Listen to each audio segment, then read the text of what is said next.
So ipapa-change oil natin tong Aerox natin kasi gagamitin silang dalawa ni ADV bukas sa shoot. I-rent silang dalawa sa Shera bukas. Kaya kailangan na natin to ipa-change oil para mas umokay yung takbo niya. May mga package lang tayo dito. Uy, YSG. Sourfly. Mini grinder. Tagal kong inantay to.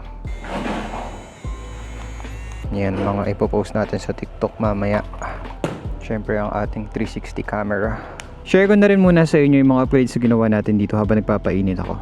Okay, sa harap tayo. Sa harap carbon visor, silver bolts, shortened side mirror na legit moto, quad lock, lever guard na sa kanan lang, bar end sa left side. Pinalitan na rin natin to black kasi di ba pula to. Dito wala pa, braking system wala pa. Tail tidy, suspension malapit na yan. Mags and gulong nagpalit na rin tayo. Quick tires velocity. Ito yung itsura ng mags niya, glossy black lang. Boss ba to sa inaupuan? Yun. Madami pang kulang. Malapit lang naman yun dito sa bahay. 15 minutes siguro kung hindi traffic. Current odo ng motor natin 432 and saktong 1 month na to sa 7. Today is September 3. 10:20 AM ngayon. I'm hoping na wala masyadong tao. Shoutout Trifit Custom sa suot natin. Mali ako dalang helmet, di kasi dual visor to. Pumuntahan natin dealership is Yamaha Y-Zone. Alam ko yun yung main dealership nila dito sa Manila. Mabibisi na kasi ako sa weekend eh, wala na tayong oras. First time natin magpapa-change oil ngayon dun sa Yamaha. Dito ako nagpapalinis ng motor sa Drovskis. Ano dyan, nasa 150 motor.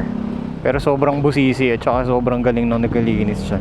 Dyan din ako nagpa-detailing ng sasakyan ko eh. Usually pag may mga ganitong kumakaliwa sa highway, sumasabay ako sa sasakyan. Dito ako sa right side. Para hindi ako una mahahagip ko sa kaliman. Palalaman din natin ngayon kung may magbabago ba sa takbo ng motor natin after change oil.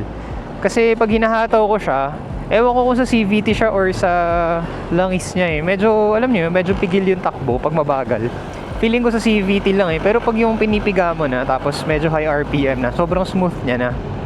Siguro dahil wala siyang bola, ganun. And electronic na yung nagpapagana. So malalaman natin ngayon after natin magpa-change oil. So dito sa show, dire-diretso lang hanggang dulo. Tinanggal ko na yung plastic protector dito. Hindi na ako naglagay na screen protector. Feeling ko okay naman siya. Di naman siya madaling magasgas tulad ng PCX dati. Tsaka ADB. And sa mga nagtatanong, kung may nakikita pa rin ba ako dito sa legit moto side mirror natin. Ayan o. Ito na yung likod. Ito rin. Kitang-kita yung likod. Pag ganitong trick yung araw guys, di ako naglalagay ng phone ko dito sa sa quad lock natin. Depende na lang kapag kailangan mo. Kasi sobrang naiinitan yung phone, diba? Mas mabilis masisira battery nun. Tsaka yung LCD, doon nagkakasiraan talaga. Doon ako nag-work guys dati sa Honda. Stepping stone ko yan. Honda Car Show. Sales executive tayo for 4 years. Bumili nga rin pala ako ng bracket para sa MDL natin. Para hindi sa suspension kinakabit. Dito sa... Meron niya, may abang na yan talaga para dyan eh. Pwede pala e-bike sa ganito. Uy! Ayan. Sinasabi ko sa inyo, hindi pwede ang e-bike dito. Bad trip si Kuya oh. Tawa na lang sila eh. Dito yung likod yan. Dito yung service. Boss, papa-change oil? Unang change oil? Parado ko muna dito. Madaming nakapila ngayon. Konti lang. Kapag marami, punuan to eh. Oo. Dito ba yung mga pila nung nagpapa-change oil?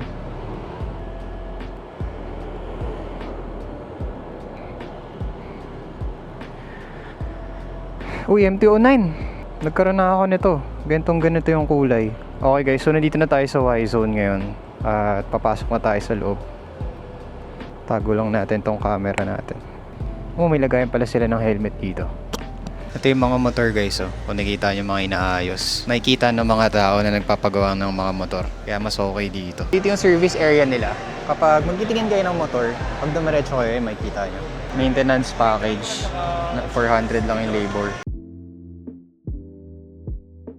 So, pangatlo daw tayo sa pila. Nandito ako ngayon sa waiting area. Inisip ko magkakape ako or magtitingin-tingin muna ako ng mga motor. Nagpapalit din sila ng fairings dito.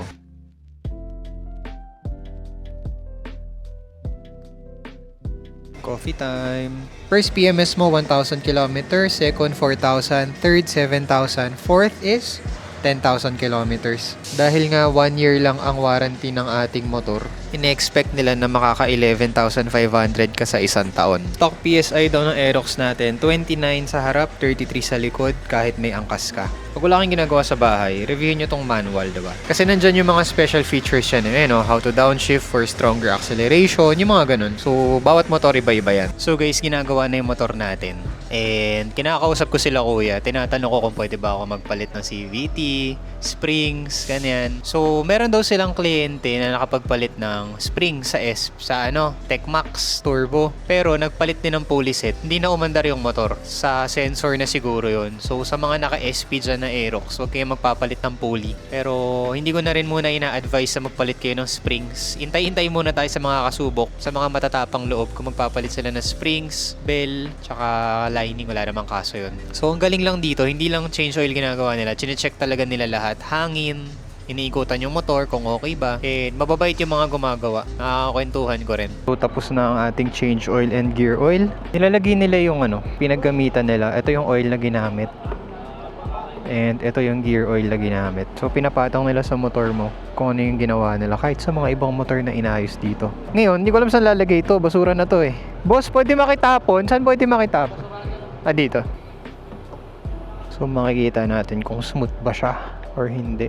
Kung nabawasan ba yung vibration. Vibration, parang ganun pa rin. Anong pinagkaiba?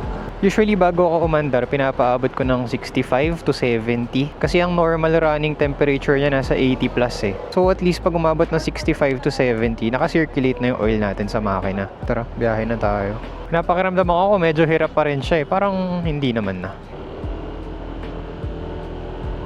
Mas smoother nga siya ngayon. Hindi na siya parang pigil yung takbo niya. Mas suabe na.